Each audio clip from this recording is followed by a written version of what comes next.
Informasi selanjutnya, saudara, ratusan orang berkumpul di Misah Natal tengah malam di Bethlehem, Palestina.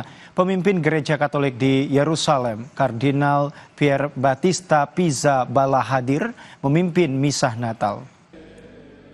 Suasana Natal di Bethlehem, wilayah tepi barat Palestina berubah, saudara, sejak serangan Israel di Palestina.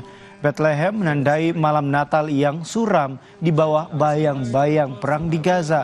Sebelumnya, saudara, Paus Fransiskus telah mengkritik tindakan Israel di Gaza. Hal ini setelah pada hari Sabtu lalu, utusan Paus Fransiskus tidak dapat masuk karena pengeboman Israel.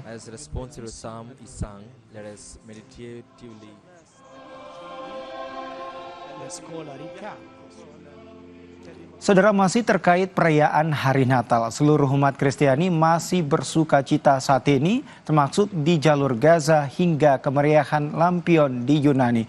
Pemimpin tertinggi umat Katolik, Paus Fransiskus, juga menyampaikan pesan damainya di Hari Raya Natal. Fratelli e sorelle, nel Natale del Signore, luce da luce, speranza inestinguibile, ci prepariamo a varcare con fede la porta santa. I passi del nostro cammino sono i passi di tutta la Chiesa, pellegrina nel mondo e testimone di pace. Paus Fransiskus memimpin misa malam Natal di Basilika Santo Petrus pada Selasa waktu setempat.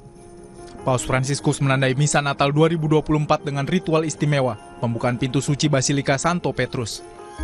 Harapan perdamaian bagi warga umat Kristiani di Gaza menyambut hari Natal di tengah agresi militer Israel yang tak kunjung usai. Para umat Kristiani Palestina dengan khusyuk mengikuti misa di dalam gereja keluarga Kudus di kota Gaza. Sukacita menyambut hari Natal juga dirasakan oleh warga Yunani. Warga melepaskan ratusan lentera dan memanjatkan harapan di malam Natal.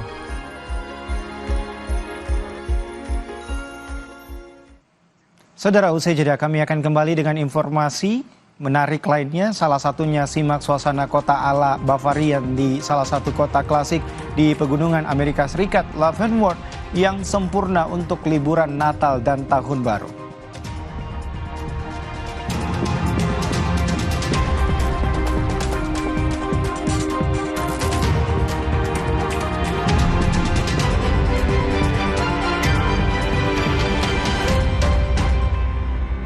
Akhir tahun lebih seru dan bermakna bersama program-program Kompas TV. Luar biasa. Mau cari spot kuliner yang dijamin? Lihat udah sis. Ikuti Cerita Rasa. Sebelum traveling, cari dulu referensinya dalam Jalan-Jalan. Let's go! Update situasi lalu lintas terkini sebelum pergi berlibur. Ikuti Liputan Nataru. Semuanya pada jam-jam berikut di Kompas TV. Hiruk-pikuk masyarakat menghabiskan waktu liburan Natal dan Tahun Baru. Melangsungkan perjalanan ke berbagai daerah mengunjungi sanak keluarga atau sekadar berlibur. Jelang libur Nataru, memang kawasan Puncak ini menjadi salah Kepadatan satu ataupun pilihan. antisipasi ini telah disiapkan oleh PT KAI. Ya, saat ini stasiun Pasar Senen terjadi lonjakan penumpang. Informasi bahkan independen dan Sabtu terpercaya, pagi tadi. ikuti Liputan Natal dan Tahun Baru di Kompas.